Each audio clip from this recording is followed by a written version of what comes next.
Good morning, All for Christ Church family. Kamusta kayong lahat? My name is Lou Basas and I am one of the pastors of All for Christ Church, specifically in ACC Metro Pasig and All for Christ in Salong, Calaca, Batangas.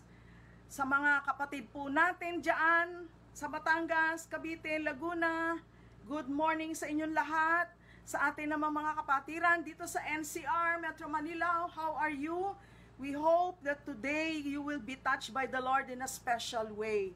Ganun din, all the way down to Visayas and Mindanao, maayong buntag kaninyo tanan.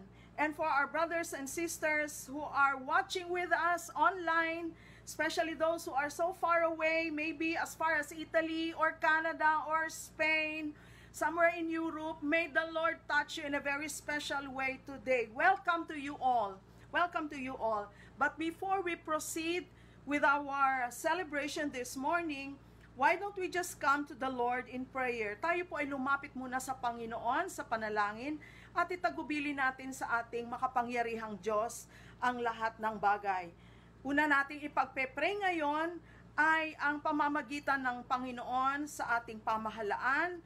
Bigyan ng Diyos ng karunungan po ang ating gobyerno sa mga paggawa pa ng mga guidelines para sa mga darating ng panahon.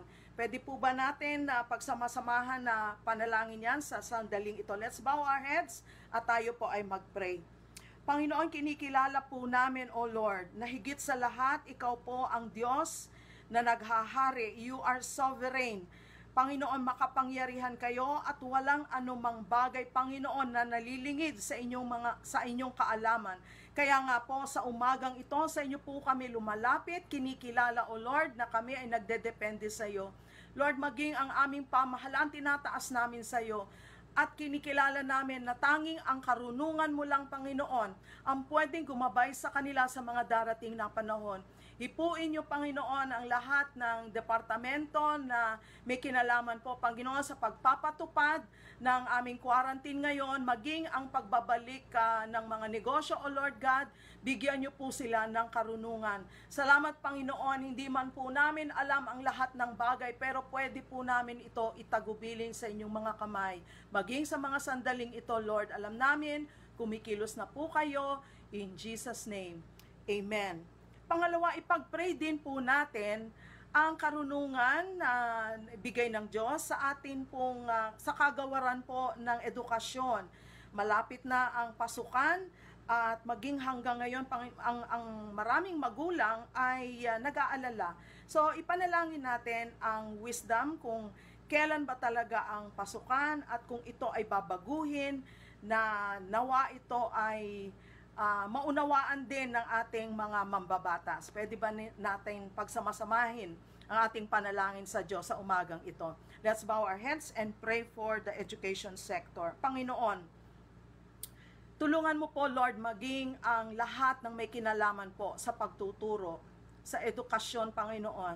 Give them the wisdom, Lord, that they really need right now para po maplano at maplansya ano pa ang gagawin sa mga darating na mga linggo at buwan, Panginoon, habang wala pa po ang gamot, wala pang vaccine para sa COVID. At ang mga magulang, Panginoon, ay meron pong alalahanin sa kanilang puso na kapag pumasok ang kanilang anak, maaring sila po ay malagay sa peligro. Kaya nga po, Panginoon, ito po ay nilalapit namin sa inyo. Bigyan nyo po ng wisdom ang aming education department. Ganon din po, Panginoon, ang mga magulang. Bigyan nyo po sila ng kapanatagan sa kanilang puso. Maging ang tamang pagdidesisyon sa nalalapit na pasukan. Maging ang mga mambabatas, Panginoon, kung ano po ang kailangan nila gawin, O Lord God, na nakikita nila na pinakamainam sa panahon namin ngayon, Lord. Ito po ay aming tinadagupilin po sa inyo. We commit all these things, Lord, in Jesus' name. Amen. Pangatlo, ipag-pray po natin ang All for Christ Church, maging ang mga outreaches at ang ACCI. Pag-pray natin ang anointing ng Panginoon sa lahat ng mga All for Christ Church at ganun din, ipag-pray natin ang patuloy na pag-iingat ng Panginoon sa bawat isa po sa atin at karunungan din sa mga kapatiran po. Pwede po natin gawin yan ngayon. Sama-sama po tayo mag-pray. Panginoon, muli kaming lumalapit sa iyo at nais po namin, Panginoon, itagubilin sa inyo ang All for Christ Church sa kabuuan, Panginoon, at ang lahat ng sangay nito. Kasama, Panginoon, ng iyong mga lingkod na mga pastor sa iba't ibang lugar, Panginoon, at probinsya, maging yung sa malalayong lugar. Panginoon, dalangin po namin ang iyo pong panibagong anointing, ang iyong padaluyin sa inyong mga anak. Karunungan, Panginoon, sa hamon ng ministry, lalo na sa mga panahon na ito, Lord, nakakaiba po ang mga nagaganap at hindi pa po namin naranasan ng ganitong klaseng mga experience, Panginoon, sa ministry. Hinihingi namin, Lord, ang kamay mo, ang gagabay at papatnubay sa bawat isa at patuloy ang paglulukob ng iyong pag-iingat sa lahat po ng iyong mga anak. Panginoon, kung meron ngayon ay maaring naapektuhan po ng virus na ito, dalangin po namin, Panginoon, ang kagalingan, iyong ipagkakalob. Patuloy, Panginoon, ang kapayapaan na di malirip ng sanlibutan na nanggagaling po mula sa iyong banal na Espiritu. In Jesus' name, Amen. Amen. Ngayon po mga kapatid, sa ating paghahanda, sa ating pag-worship sa Panginoon, hindi maaring na hindi po natin tunghayan. No, let's just read. Tingnan po natin ang ilang mga talata sa banal na kasulatan patungkol po sa pagsamba sa Panginoon. At yung katotohanan, pinapahayag natin na ang Diyos natin ay sovereign, siya ay nakaluklok sa kanyang trono, siya ang may alam ng lahat ng bagay, siya ang may kapangyarihan at pwedeng kumilos ayon sa kanyang kaalaman. Basahin po natin kung kayo po ay may mga Biblia. Pakibasa po, buksan ninyo ang Biblia ninyo sa mga awit, 97, Psalm 97, from verses 9 hanggang 12. Psalm 97, verse 9 hanggang 12.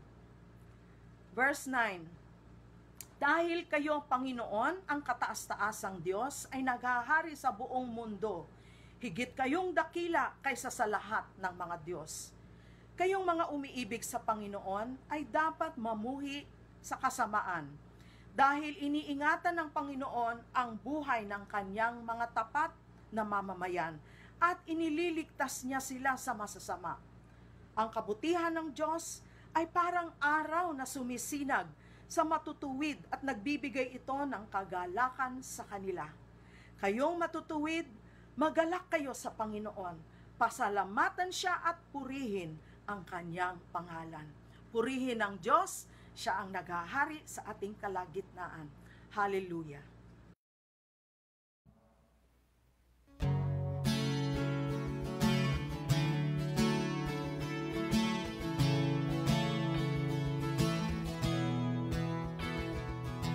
Sa gitna ng kaguluhan, ang tinig mo ay hanap. Sa templo mong banal, may bagong kagalakan.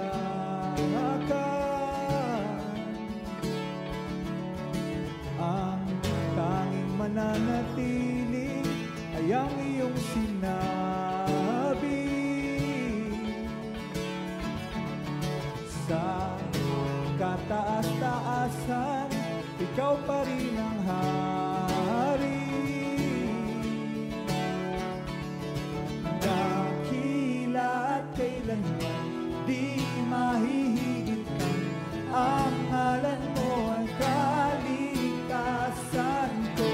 Ang iyong kahanginan ang aking adhika. O Diyos, dalangin ko'y maghari ka. Sa gitna ng kaguluhan, ang tinig mo ay hanap. Sa templo mong banal, may bagong kagalakan.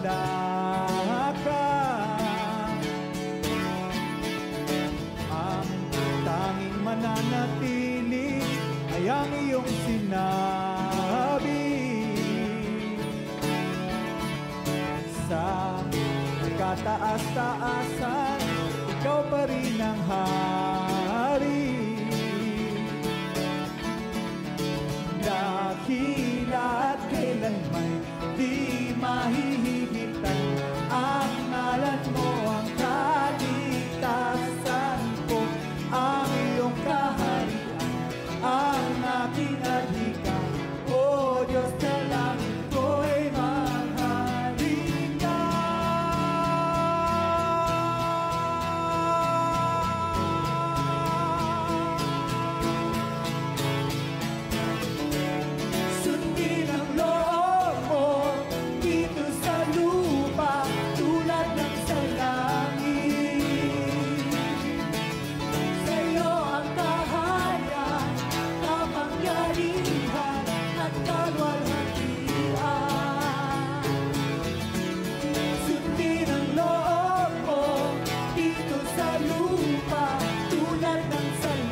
dito sa lupa hanggang sa langit.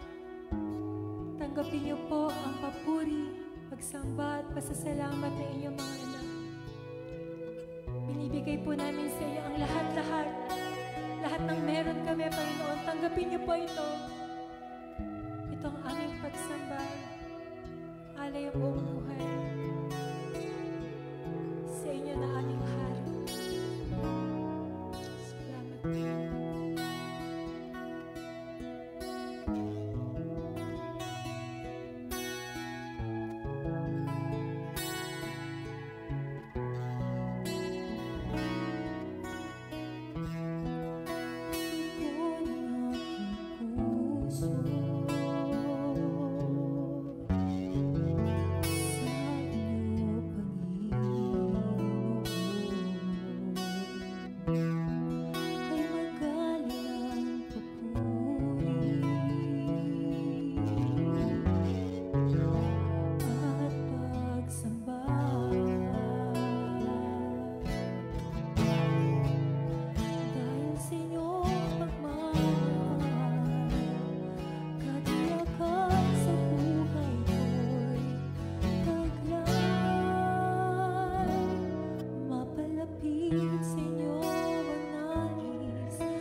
sumasalangiti sa inyong pangalan.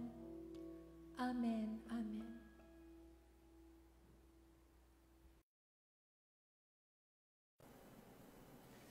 Masaya, malusog, malakas at pinagpalang araw ng linggo sa ating lahat.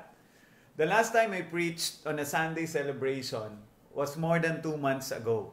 Ang eksaktong petsa po ay February 23. At that time, we were saying goodbye sa taglamig. Nagpapaalam na po tayo noon sa hanging amihan. And we were all excitedly preparing para po sa parating na summer season. Punong-puno na ang ating mga kalendaryo ng mga nakapilang summer outings with our family, sa mga kasama sa church. Actually, ang dami na pong naka-line up na summer ganap sana natin. Kabilang na po dyan yung kasama ang ating mga barkada, mga company outings, at kung saan-saan pa.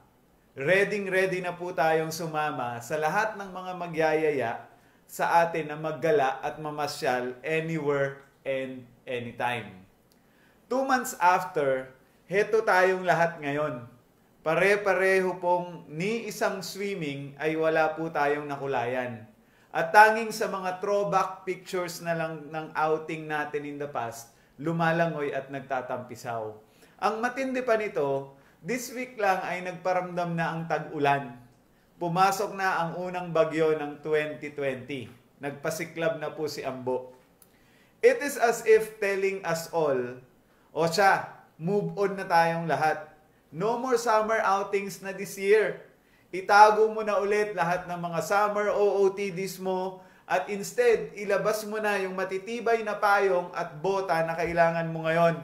Wala na pong huling hihirit sa tag-init. Gayon pa man, di ka man nakapag-summer escapade this 2020. Hindi mo man na-achieve ang mga planned posing mo this summer. Tulad po ng ganito. Yan. Ang pinakamahalaga, malakas, malusog, at syempre, buhay ka. Amen ba? Amen. Ako po si Pastor Fer, at gaya po ng lagi kong sinasabi, mahal ko po ang Diyos, mahal ko po ang Pilipinas, mahal ko po ang All for Christ Church, at mahal ko po kayong lahat na nakikinig at nanonood ngayon. I want you to tell the person watching with you right now, I love you with the love of the Lord. Amen. Binabati ko po ang lahat ng mga nanonood at nakikinig ngayon sa unang pagkakataon. Kayo po ang tinatawag naming mga online VIPs. Masaya po kaming makasama kayo this morning. At ang dalangin po namin, maramdaman nyo po sana ang pagmamahal ng Diyos. Dahil yan po ang pinakamahalagang mensahe ng gawaing ito para po sa inyo. Uulitin ko po, mahal po kayo ni Lord. At meron po siyang sisimulan na mabuti, maganda at matindi sa inyong mga buhay. Ang amin pong pakiusap sa inyong lahat, mga VIPs namin this morning, habang hindi pa po tayo maaaring magtipon-tipon ng personal, patuloy po kayong sumubaybay dito po sa ating mga gawain online. At tinitiyak po namin, hinding-hindi po kayo malulumbay. Shoutout po sa lahat ng mga nakasubaybay sa atin ngayon. Sana po ay mapagpala kayo ng gawain ito. Ang dalangin po namin, mabigyan ng inspirasyon at kalakasan ang bawat isa ng mensaheng ating maririnig sa umagang ito. Bahagi po kayong lahat ng aming mga panalangin sa Diyos. One of these days, magkakasama-sama tayong muli ng personal. Pero sa ngayon po, stay home muna tayo, gaya ng pamanhik sa atin ng ating pamahalaan. But let us remain connected online all the time. Actually, sa usaping stay at home, tandaan po natin ang ilang mga paalalang ito. Una, ang mga pasaway madaling namamatay. Pangalawa, ang mga pasaway madalas nang dadamay. Pangatlo, ang mga pasaway dumarami ang kaaway. Kaya ikaw kapatid na nanonood ngayon, kung ayaw mo pong magka-COVID, stay home ka. Kung ayaw mong magka-COVID ang iyong pamilya, stay home ka. At kung ayaw mong mabash ka, stay home ka. Tandaan po natin yan. Simple lamang po ang mga paalalang yan at wag na wag po nating kalilimutan. Happy birthday po sa lahat ng mga nagdiriwang ng kanilang araw ng pagsilang today. Lalo na po sa mga kasama natin dyan sa Taguig, Pasig, Batangas, Cavite, Sipalay, UAE at Kenya, kung saan meron pong outreach ang All for Christ Church. Humanda po kayo na mga nagdiriwang ng kaarawan ngayon. Dahil tiyak na may gagawing mahusay at matindi ang ating Diyos sa inyong mga buhay.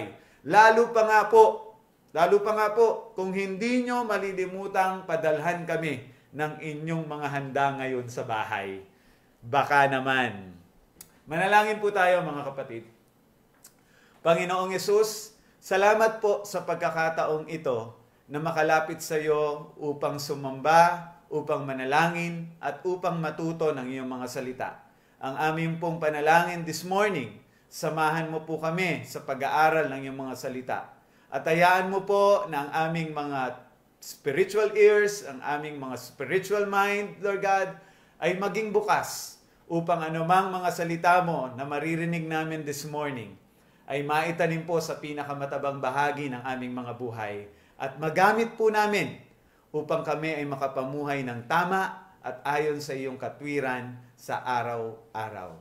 Sa pangalan ni Jesus, Amen. Amen. Palakpakan po natin ang Panginoon. Karapat-dapat po na bigyan ng palakpak, papuri ang ating Diyos na buhay.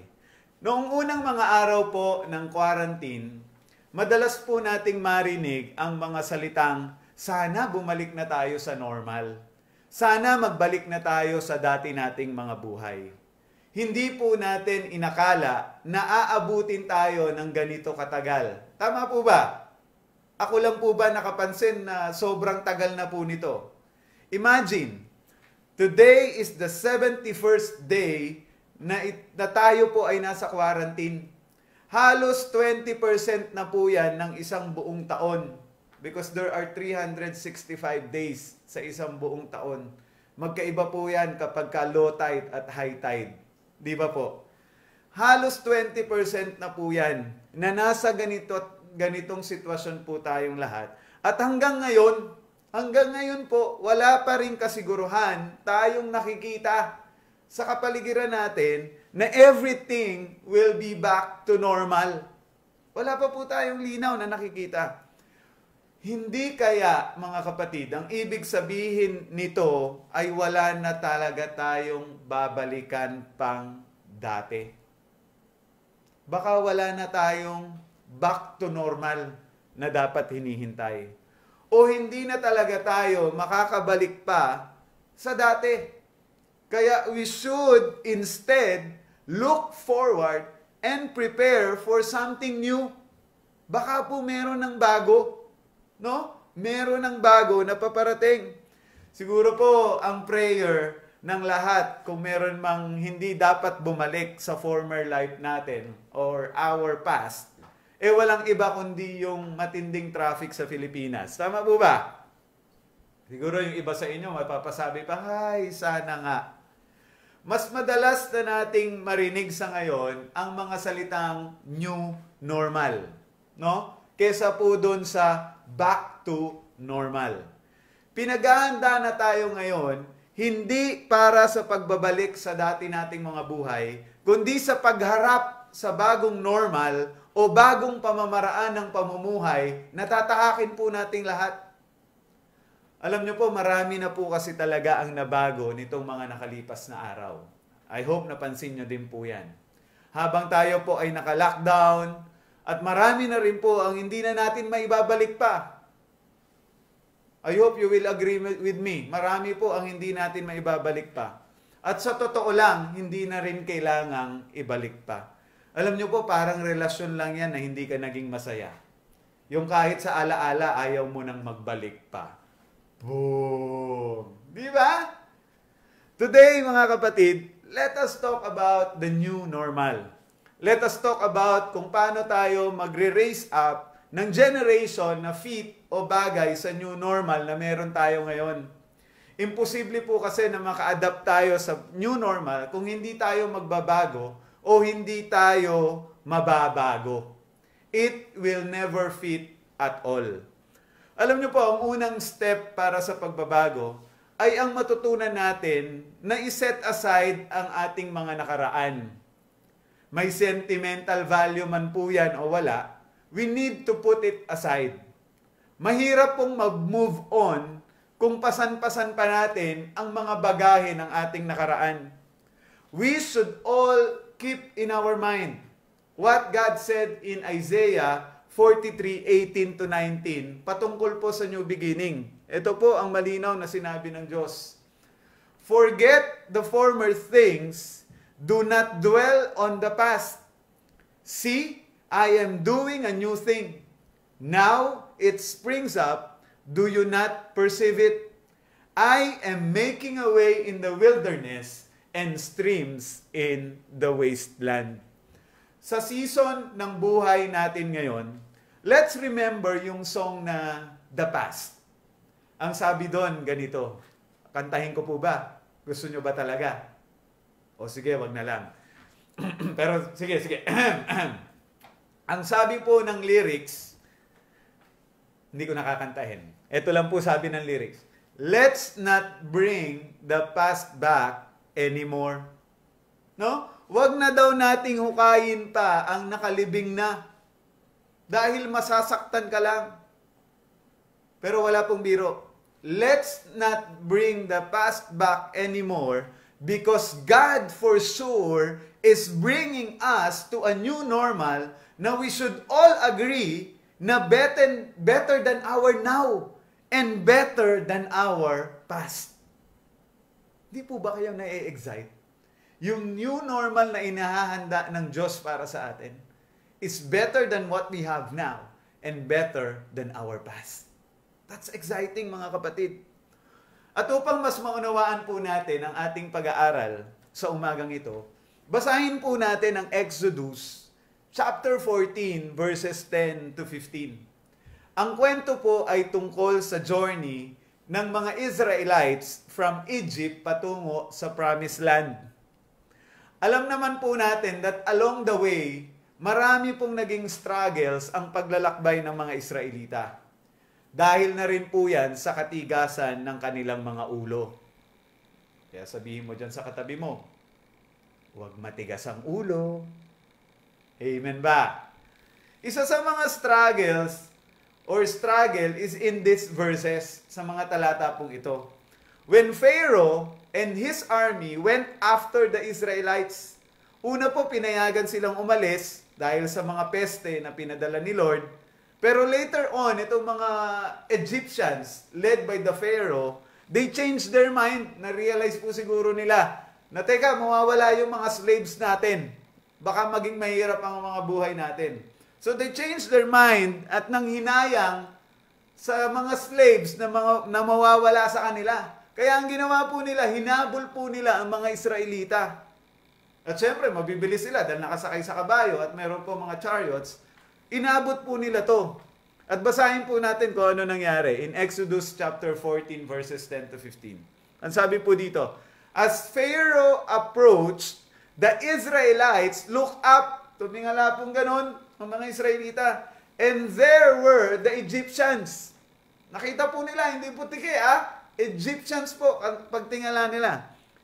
And those Egyptians were marching after them at sila po yung hinahabol. Hindi po namamasyal yung mga Egyptians lang. Sila po ang pakay ng mga Egyptians.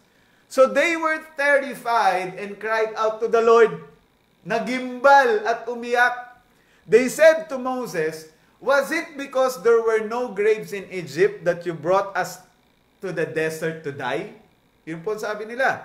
What have you done to us by bringing us out of Egypt? Anong ginawa mo? Anong nangyari, Moses?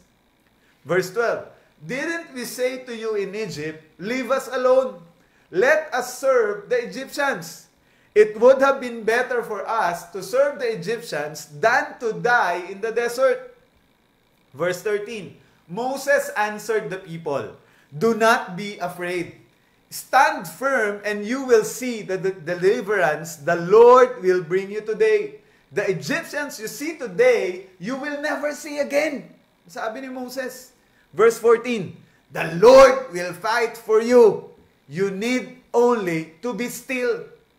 And verse 15, then the Lord said to Moses, why are you crying out to me? Tell the Israelites to move on. Amen. Salamat sa Diyos sa kanyang makapangyarihan at buhay na mga salita sa umagang ito. Ilatag muna natin ang ilang mga importanteng puntos sa mga talatang ating binasa para makita po natin kung paano natin ito marerelate sa ating kasalukuyang sitwasyon. Una, bago po ang journey ng mga Israelites, sila ay mga alipin sa Egypt. Ulitin ko po, alipin. Sa English, slaves. Okay? Yun ang kanilang former life or past life. Hindi po maganda, di ba? Hindi po maganda na ang buhay mo, alipin ka. Tama po ba? So, their past life is not that good. Sa atin po ngayon, bago po itong pandemic ng coronavirus, ang past life po natin ay yung kinikilala natin o tinatawag nating normal natin noon. Tama ba? Ano ba meron sa past natin? May mga natin for sure na gusto natin. Tama ba? At meron din naman na hindi natin gusto. We have an imperfect past. Hindi po perpekto ang past natin. Pero bakit gusto nating balikan? Pangalawang punto. Tinawag ni Lord si Moses para kausapin si Pharaoh na palayain ang mga Israelites. Kasi nga, may pangako ang Diyos sa kanyang bayan na hindi sila dapat alipin, kundi dapat kapag bayan ka ng Diyos, ikaw ay magtamasa ng magandang buhay sa promised land. Kapatid, yun ang pangako ng Diyos sa atin. Promised land. Sa atin ngayon, masasabi ba natin na our old normal o ang dati nating mga buhay ay ang promised land na ng Diyos para sa atin? I do not think so. No? Yung mundo natin noon maraming na-neglect na mas mga importanteng bagay na ngayon lang natin napapansin. Again, our former life is imperfect. Hindi po perpekto. Pero bakit gusto nating balikan? Hello? Bakit? Pangatlo, the Israelites went on to conquer their promised land. In short, umalis po sila ng Egypt papunta dun sa promised land, which is their new normal. Sa buhay na alipin, papunta sa isang buhay na hindi na alipin. Kaya lang along the way, meron pong mga pagsubok na kinaharap itong mga Israelita. Isa dito ay yung pag-pursue o paghabol sa kanila ng mga Egyptians. Ang kanilang reaksyon, takot. Hindi lang basta takot. Hindi lang yung basta, ay, natakot ako. Hindi lang gano'n. Hindi lang, nandyan sila. Hindi lang po gano'n. Matinding takot po ang kanilang naramdaman. Ang sabi nga po dito, they were terrified. No? At ang kanilang naging tugon o reklamo, bakit ba sila dinala doon? Bakit ba kailangan silang dalan doon para mamatay? Ang sabi pa ay, mas okay pa sa kanila yung dati nilang buhay. Mga kapatid, I want you to remember, ano ba yung dating buhay ng mga Israelita nung nasa Egypt sila? Di ba sila po ay alipin sa ibang bayan? Ang hirap po, no? Nasa ibang bayan ka na, alipin ka pa. Di ba? Kailan ba naging okay ang maging alipin? Kung papipiliin ka, buhay na malaya o buhay na alipin ka, anong pipiliin mo?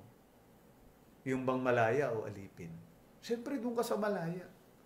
Kaso lang, dahil sa takot, ganun po kabilis, nalimot na nila ang pangako ng Diyos kung saan sila dadalin. Dahil po sa takot. Pang-apat na punto, pasok ngayon si Moses. Si Moses na tagasalo ng lahat ng katigasan ng ulo ng bayan ng Israel. At ito po ang pinaalala sa kanila ni Moses. The Lord will fight for you. Basta be still. Ulitin ko po. The Lord will fight for you. Basta be still. Alam niyo po, this is God's same message to all of us right now. Sa pagharap po natin sa uncertainties ng ating mga buhay, do not forget the promises of the Lord. Siya ang bahala sa atin. All we need to do is to go. Sabi mo sa katabi mo, let's go. Ulitin mo, let's go. Amen po ba?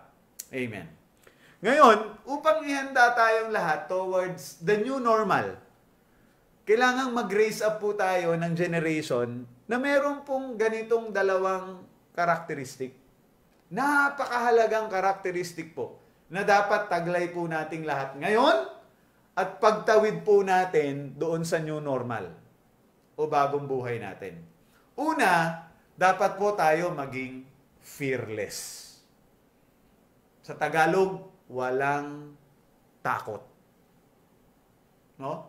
Fearless. Number 2, relentless. Sabi mo, relentless. No? Pag sinabing relentless sa Tagalog, walang tigil, walang humpay.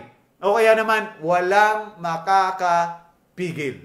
No? Yun po yung dalawang importanteng karakter na dapat meron tayo sa panahon natin ngayon at sa pagtawid natin sa ating new normal. We need to be fearless and we need to be relentless. Let us talk about each character na dapat ipossess ng bawat isa sa atin as we cross over to the new normal. Remember, this is something na hindi na natin mapipigilan, kaya kailangan tayong sumabay. Talking about pagsabay o pag-adapt, as you can see, even the churches, kinailangang mag-adapt sa pagbabagong nangyayari ngayon. Napansin niyo po ba? Otherwise, hindi po matutugunan ang spiritual needs ng bawat isa sa atin if we will remain at a status quo or we will remain stagnant. Mga kapatid, we need to raise up a generation that is, unang punto, fearless. Sabihin mo nga, fearless. Huwag kang magugutom. I'm not talking about fearless fried chicken, ha? I'm talking about fearless, walang takot. Okay? So we need to raise up a generation that is fearless. Dahil ang mundo ay nababalot ng takot ngayon. Tama ba? Napansin niyo po ba? Ang mundo nababalot ng takot ngayon. Pag lumabas ka nga lang ng bahay ngayon, takot ka. Diba? Dahil hindi mo alam kung sino ang carrier at sino ang hindi carrier. Pero tayo, bilang mga tagasunod ni Jesus Christ, we should step in sa season na ito. Meron tayong mahalagang role na kailangang gawin sa season na ito at yan ay ang magpakita ng mga rason kung bakit hindi tayo dapat mabalot na lang ng takot. Para saan pa na binigyan tayo ng Diyos ng kapangyarihan kung hindi rin lang naman natin ito isasabuhay? Sabi nga sa 2 Timothy chapter 1 verse 7, "For God has not given us a spirit of fear and timidity, but of power, love, and self-discipline." Kung natatakot ang karamihan dahil sa invisible enemy na mayroon tayo ngayon, it is our responsibility bilang mga believers of Jesus Christ to show them na higit na makapangyarihan ng Diyos kahit sa anong virus o kalaban na meron tayo ngayon. Of course, mga kapatid, no, hindi naman tayo bara-bara na para lang ipakitang di tayo natatakot ay magpapasaway na tayo, na hindi tayo susunod sa mga protocols na pinag-uutos ng ating pamahalaan.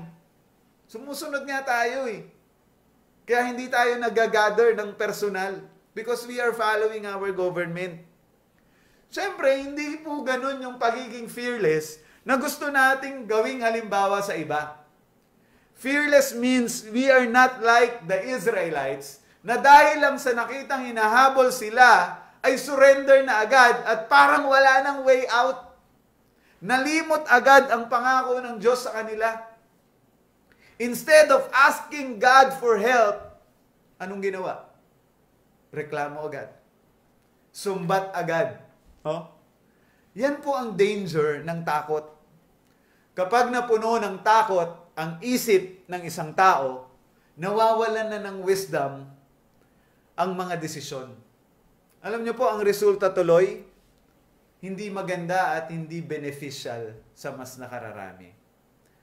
Sa ating kalagayan ngayon, if we let fear overwhelm us, anong mangyayari sa atin?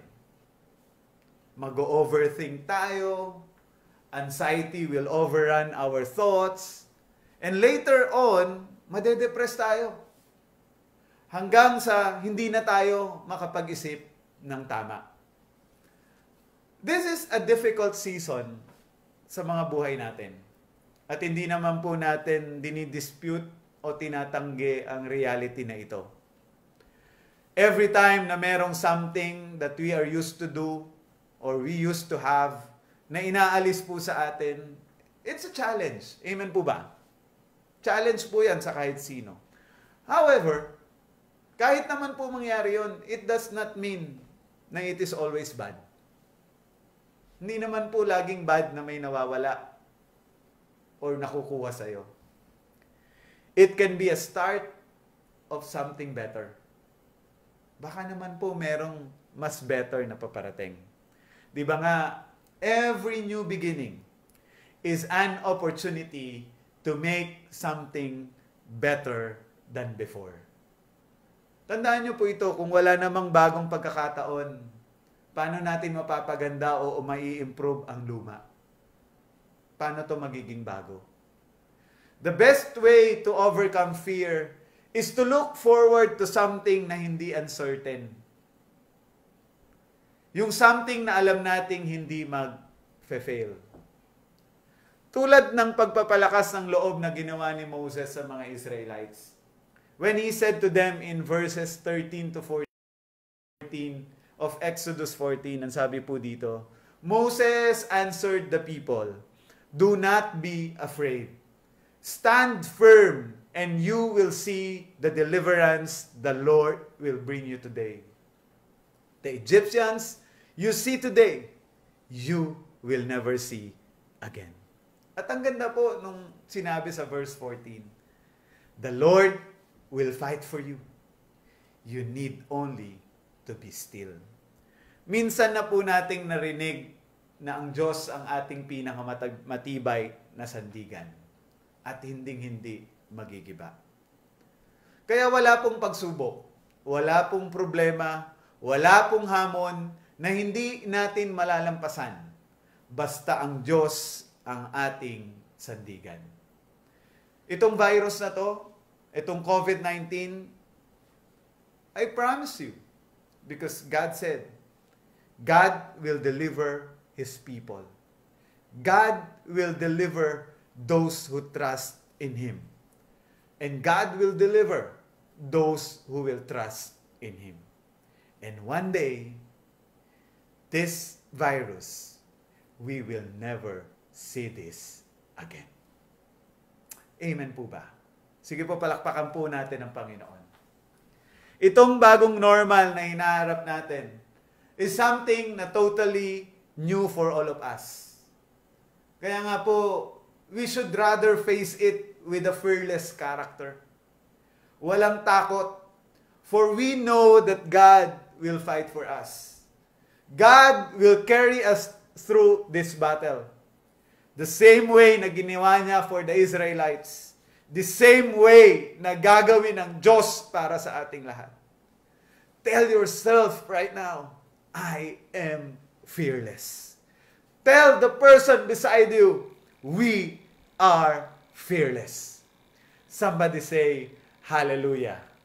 Hallelujah. Amen. Sige po, palakpakan natin ang Panginoon. Hallelujah. Point number 2. We need to raise up a generation that is so relentless. Hallelujah. No? Walang tigil, walang humpay, walang makakapigil. I'm excited to see a generation na walang tigil, na nagmamahal, nagpupuri, sumasamba sa Diyos na buhay. I'm excited to see a generation na hindi magpapapigil kahit anong hamon ang dumating. Simple lang po ang naging sagot ng Diyos sa tantrums ng mga Israelites in verse 15. Ang sabi niya po, then the Lord said to Moses, "Why are you crying out to me? Tell the Israelites to move on." Baka po nag-e-expect ang mga Israelites na mag-i-explain si Lord sa kung ano ang nangyayari. Baka ine-expect po nila na sasagutin ni Lord ng bakit sila inahabol ng mga Egyptians. Kaya po ang mga linyahan nila in verses 11 to 12, ganito eh. They said to Moses, "Was it because there were no graves in Egypt that you brought us to the desert to die? What have you done to us by bringing us out of Egypt? Didn't we say to you in Egypt, leave us alone? Let us serve the Egyptians? It would have been better for us to serve the Egyptians than to die in the desert." Mantakin mo, ganun po yung mga drama. Ganun po yung mga linyahan ng mga Israelita. Kaya lang, wala pong dating kay Lord yung ganung mga tantrums. Amen po ba? Instead, God just told them, move on. Ano man pinagdadaanan mo ngayon, kapatid? Move on. Huwag kang magmukmok. Huwag kang mag-iiyak. Move on. Naalala ko pa one time, yung bunso kong anak, si Tori. Kasama po namin sa toy store. Nakuha niya na po yung gusto niya, na pinangako namin ibibigay namin sa kanya. Pero meron pa po siyang nagustuhang isa. Sinabi na namin ng mami niya, Pastora Dang, na no. No. Kasi usapan namin, yun lang. Ang ginawa po, nag-tantrums doon. Nag-iyak-iyak, crying out, no? Lupasay konti, no? Ang ginawa po namin, iniwan namin. We move on. Maya-maya po, andyan na po kasunod namin. No? Ang mga Israelites were thinking they can twist the hand of God. Ang problema, hindi pala. Ang mensahe po ni Lord na tingin ko na miss ng mga Israelita, kasi nga reklamo agad ang kanilang ginawa, is that wag niyong pansinin yung mga Egyptians. Pag sinabing wag pansinin, wag kayong matakot. Go lang kayo at ako ang bahala sa inyo. Yun yung assurance ng Diyos eh. Go lang, akong bahala. Move on lang, akong bahala. Kahit anong makita niyong harang o challenges along the way, God will surely make a way.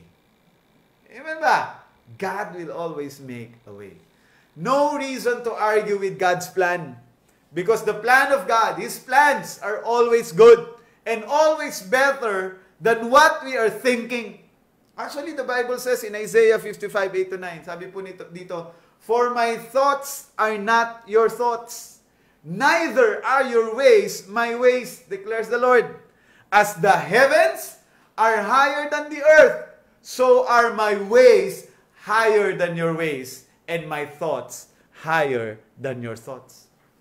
Kaya po itong pinagdadaanan natin ngayon, naniniwala po ako, mukha lang po itong mahirap at malupit para sa ating lahat. Pero after nito, meron pong magandang magiging bunga ito para sa mundo at para sa ating lahat. Ngayon pa nga lang po, di ba? We are seeing many benefits ng sitwasyon na ito. Like, marami na tayong time na magkakasama-sama ang pamilya. Bahay-bahay, nababalitaan natin na nagpupuri sa Lord. Nagbabalik sa pagdarasal ang mga tao na dati parang hindi magawa kasi okay naman ang mga buhay, walang problema, at kadalasan mga busy o walang oras. Mas madali na rin po mag-invite na mag-join ngayon sa mga church activities online. Mas open na rin ang mga tao tungkol sa Lord. Kasi alam nila na wala namang ibang makakatulong sa atin maliban sa Diyos. Samantalang before po, weird, no? Weird ang dating natin sa iba when we talk about God. When we talk about the Bible, o when they hear us worshiping the Lord. Kaya nga minsan po, pabulong pa tayo nag-worship pagka wala tayo sa loob ng bahay natin. Because other people may think that we are weird.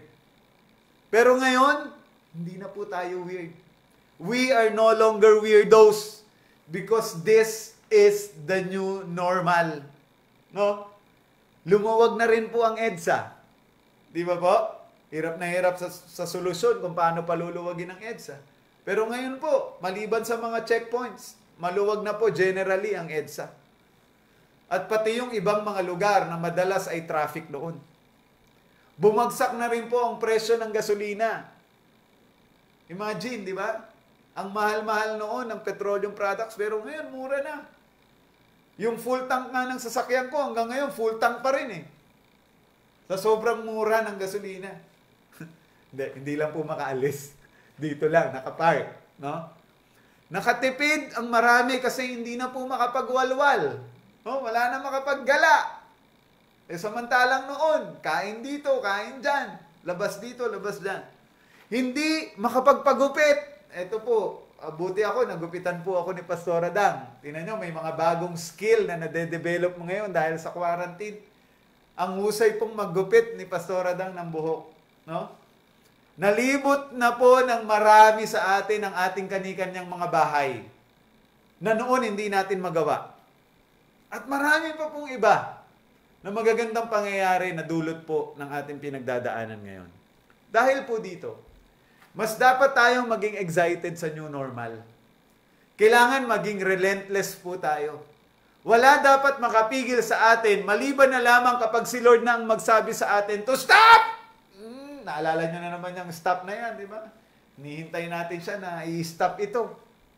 Right? Pero maliban na ang Diyos ang magpatigil sa atin, huwag tayong titigil. Amen po ba? Kung gusto natin mag-survive, we need to press on and move on without any hesitation. Kasi this is the only way to do it. Sabi nga po ni Apostle Paul in Philippians 3:13-14, brothers and sisters, I do not consider myself yet to have taken hold of it, but one thing I do, forgetting what is behind and straining toward what is ahead. I press on toward the goal to win the prize, for which God has called me heavenward in Christ Jesus. Just like in the past, hindi naman ito lang ang unang challenge na na-experience natin sa ating mga buhay. Tama ba? Mayroon na rin po tayo mga victories over the challenges na pinagdaanan natin before. So let us press on, believing that God is with us and we will never lose. Wala pong rason para magpapigil tayong harapin ang bagong yugtong ito. Kung ang iba ayaw magpapigil sa paglabas kahit na bawal, tayo naman ay huwag magpapigil na magbago so we can fit into the new normal na kakaharapin natin ngayon. Ang simula ay ang pagbabago sa ating kaisipan. Lahat magiging madali if we are willing to change. Yung willingness to change can only come when we become selfless.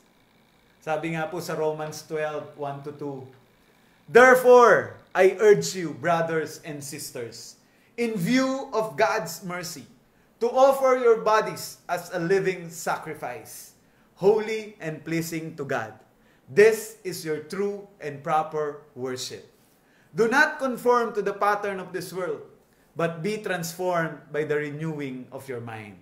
Then you will be able to test and approve what God's will is, His good, pleasing, and perfect will. Ang mga nangyayari ngayon can be part of God's great plan for us, or God's grand plan for us. If we do not change to adapt to it, baka po maiwan tayo. Ayaw po nating maiwan, amen ba? So let us move on and move on relentlessly until maabot natin ang tagumpay na pinangako ng Diyos sa ating lahat. If this is your first time, ikaw po na nakikinig, nanonood ngayon, if this is your first time to join us, kapatid, you may be asking, kaya ko kaya yung sinasabi ni Pastor na maging fearless and relentless, lalo na sa season na ito, o baka para lang ito sa mga matagal ng mga Christians? I tell you, kapatid, this message is also for you. At ang higit na makakatulong sa iyo ay walang iba kundi si Jesus Christ. Kamusta ba ang relationship mo kay Jesus? Complicated ba o not in a relationship pa rin? Jesus is fearless and relentless. Kaya nga na-overcome niya yung cross, na-overcome niya even yung death. If we are connected to Jesus, walang duda, we can be like Him. Kaya ikaw na nanonood ngayon, gusto mo bang kumonekta kay Jesus? If your answer is yes, meron kaming 3 simple steps na kailangan mong gawin to connect to Him. Ginawa namin to before. That's why we are connected with Jesus. Ang tawag namin dito, ABC of a good life. 3 simpleng letra. Letter A, B, and C. Para sa magandang buhay. Letter A, admit that you sinned against God. Lahat tayo nagkasala. The Bible says in Romans 3:23, "For all have sinned and fall short of the glory of God." Walang exempted. Lahat ng tao nagkasala. Ang nakakalungkot nito, sin is the root cause of all the problems ng tao. No? Yan din ang nagpahiwalay sa atin sa Diyos. Pero magandang balita, letter B. Believe that God loves you and Jesus died for you.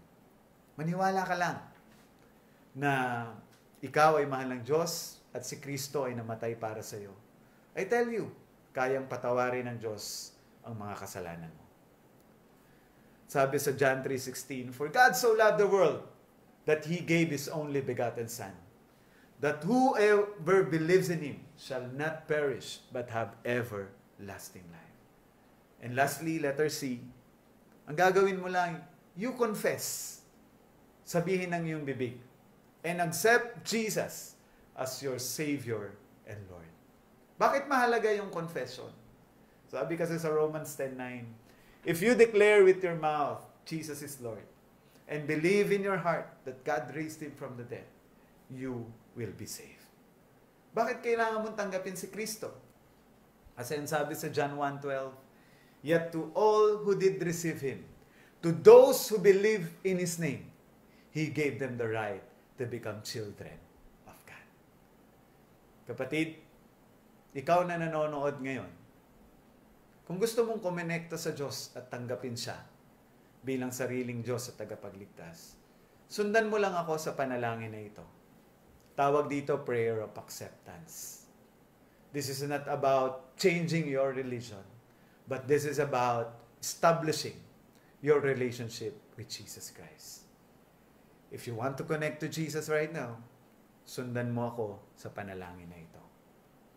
Panginoong Yesus, salamat po sa katotohanan na narinig ko sa umagang ito. Panginoon, inaamin ko po na ako ay makasalanan. At humihingi po ako ng kapatawaran sa aking mga kasalanan. Linisin mo po ako ng iyong banal na dugo. Panginoong Yesus, tinatanggap po kita bilang aking sariling Diyos at tagapagligtas. Simula po sa araw na ito, ikaw na po ang maghari sa buhay ko. Sa pangalan ni Jesus. Amen. Amen. Kapatid, kung ginawa mo o sinundan mo yung panalangin ng pagtanggap sa Diyos, tandaan mo itong araw na to.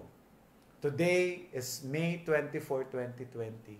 Ito ang araw na nasulat ang iyong pangalan sa aklat ng buhay sa langit. Kaya wini-welcome ka namin sa pamilya ni Kristo sa araw na ito. Gusto ka naming tulungan na mas makilala pa ang Diyos. Mamaya, meron kaming imbitasyon after nitong gawain na to. You can send us a private message. No? If you wanna know more about Jesus, pwede ka naming tulungan. Pwede tayong magbukas ng online life group meeting or small group meeting or cell meeting. Tutulungan ka namin para mas makilala mo ang Panginoong Yesus.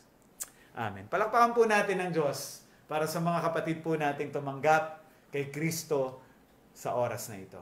In closing, God is doing something in our season right now. Kailangan tayong maging sensitive and alert para magbago. Otherwise, we can be left behind. Marami na pong nabago at marami pang paparating na pagbabago sa buhay natin. We should all face these changes na walang takot. Because God is with us in this. Kasama po natin ang Diyos. At huwag din nating hayaang mapigilan tayo. Because our God cannot be stopped. Our God is unstoppable. Sabi nga po sa Job 42:2, I know that you can do anything, Lord, and no one can stop you. Sa pagharap natin to this new normal, let us all become a generation na walang takot o fearless at walang tigil o relentless. Saan? Sa pagmamahal, pagpapasalamat, pagpupuri, at paglilingkod sa ating buhay na Diyos. Kung sa mga oras na ito, kayo po na lahat na nakikinig at nanonood ngayon, ay meron po kayo kahit konting takot o pangamba na nararamdaman sa kung ano ang pwedeng mangyari sa atin sa mga susunod na araw. I want to pray for you. And together, we will ask the Lord for strength and power to become fearless and relentless in this season of our lives. If you need the strength of God today, kapatid, nasan ka man ngayon, I want you to raise both of your hands and I will pray for you. Lord, nakikita mo po ang aming mga kamay na nakataas. Ikaw din po ang nakakaunawa sa laman ng aming mga puso at isipan. Kung mayroon man pong takot, pangamba kaming nararamdaman sa mga oras na ito, nang dahil sa sitwasyon na hindi namin alam kung anong magiging katapusan, Panginoon, bigyan mo po kami ng tapang. Bigyan mo po kami ng lakas. Bigyan mo po kami ng pananampalataya na kumapit po sa iyo sa season po na ito ng aming mga buhay. Alisin mo po, O Diyos, anumang takot o pangamba na naitanim sa puso at isipan po namin. Palitan mo po ito ng pag-asa. Palitan mo po ito, Panginoon, ng lubos na tiwala na ikaw na nagsimula ng magandang bagay sa aming mga buhay ay siyang tatapos din ito ng may tagumpay. Marami pong salamat, Panginoon, sa kalakasan. Tinatanggap po namin ang tapang, husay at kagalingan na nagmumula sa iyo. Sa pangalan ni Jesus. Amen. Amen. Palakpakan po natin ang Panginoon. Yung malakas na palakpak para sa Diyos na buhay. At isigaw po natin ang sigaw ng tagumpay. Hallelujah! Hallelujah! Magandang umaga po sa ating lahat. Pagpalain po tayo ng ating Diyos na nagmamahal sa atin. At para po i-dismiss tayo with peace at ng blessing po sa araw na ito, let us welcome our dear Senior Pastor, Pastor Jerry Viray.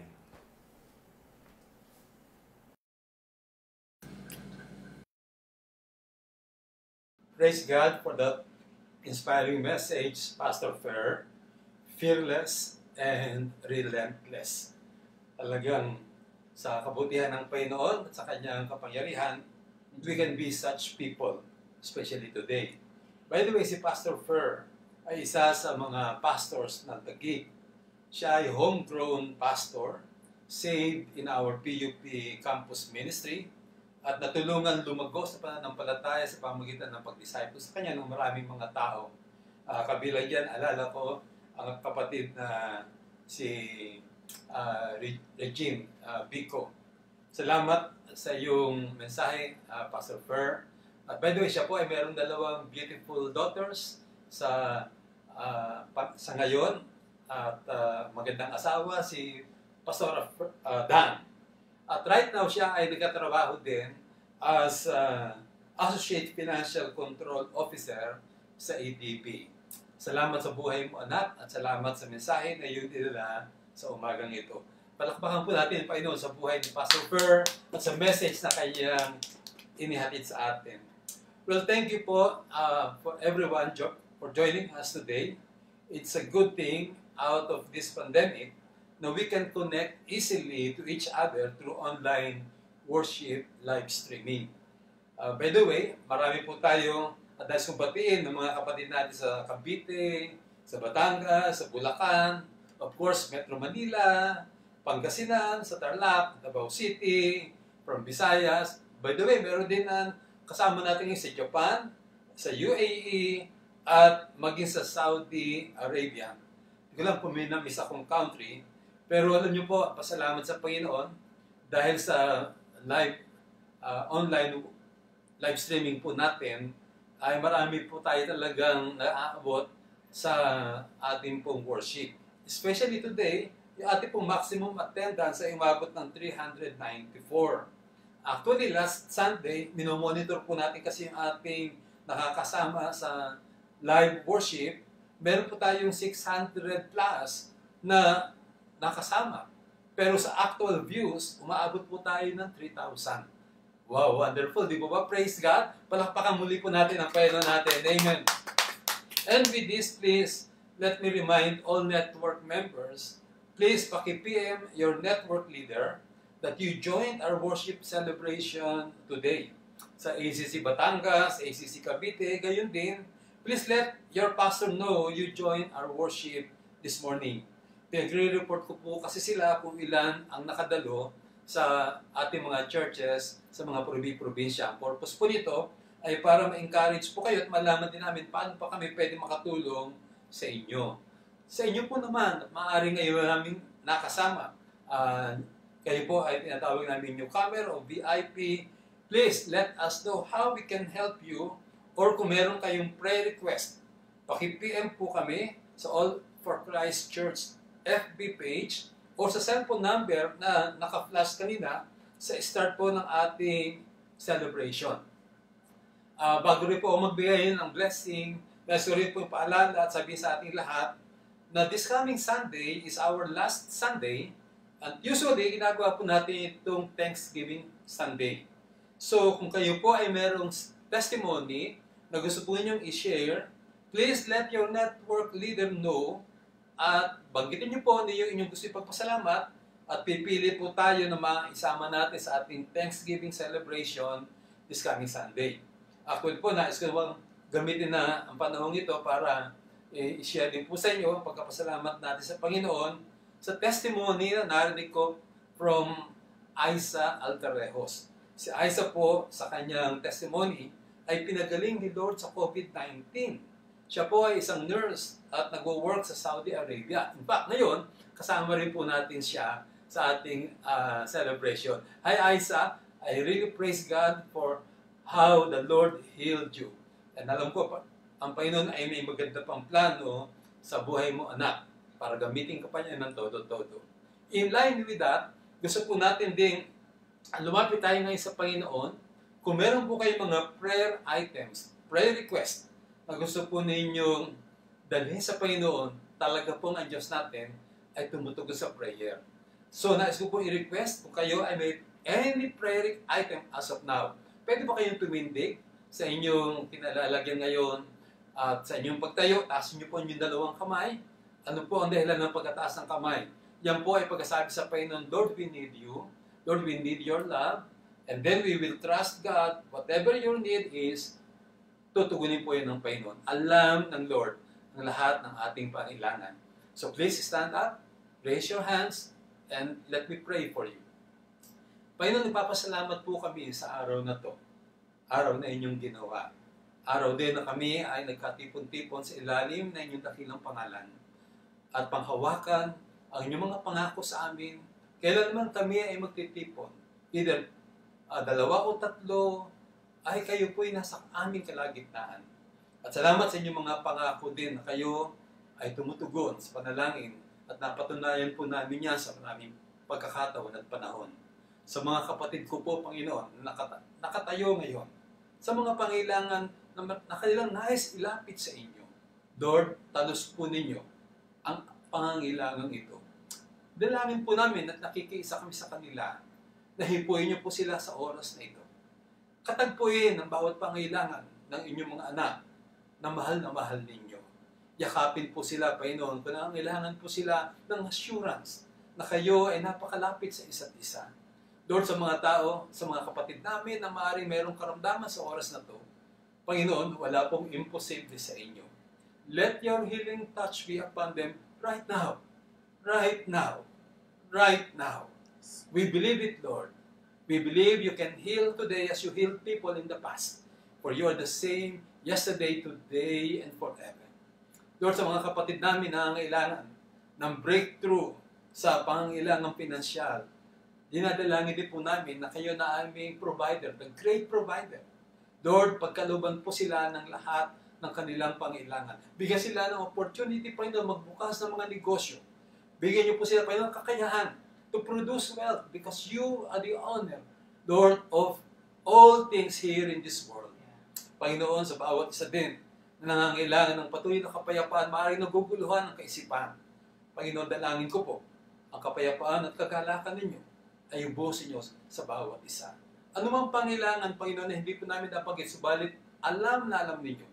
Panginoon, hipuin niyo po sila sa oras na to na inyong makapangyarihang mga kamay.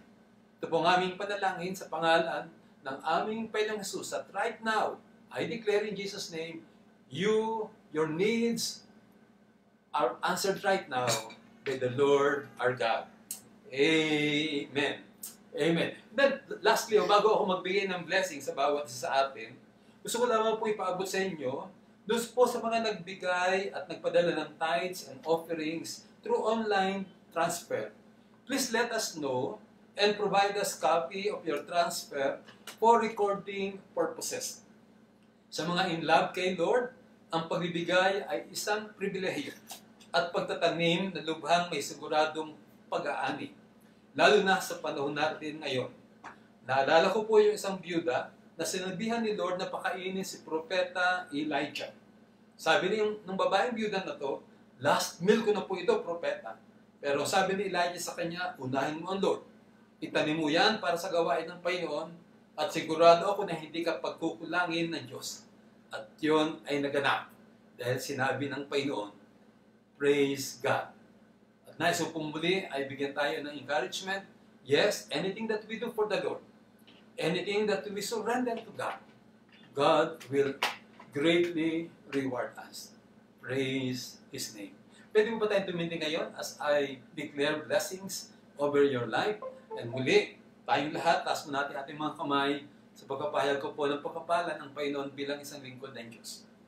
Sa pangalan ng Ama, ng Anak at ng Espiritu Santo, sa Kanya na uibig sa atin ang todo-todo, na nagbigay ng Kanyang buhay para sa ating kaligtasan. Damahin natin at maranasan natin ang Kanyang patuloy na pagpapala, ang Kanyang kapayapaan at kagalakan ay laging sumaatin. Kayo din ang patuloy na pag-iingat ng Kanyang makapangyarihang mga kamay ay igawad sa iyo maging sampu ng iyong buong sambahayan. And also I declare and I pray in Jesus' mighty name that God will provide for all your needs, that God will bless you so much so you will be a blessing to many people. Receive all these blessings today in the name of our Lord Jesus Christ. And everybody says, Amen. And remember, this is your church, your home. Come and join us because we are all for you. We are all for Christ. Amen. God bless you.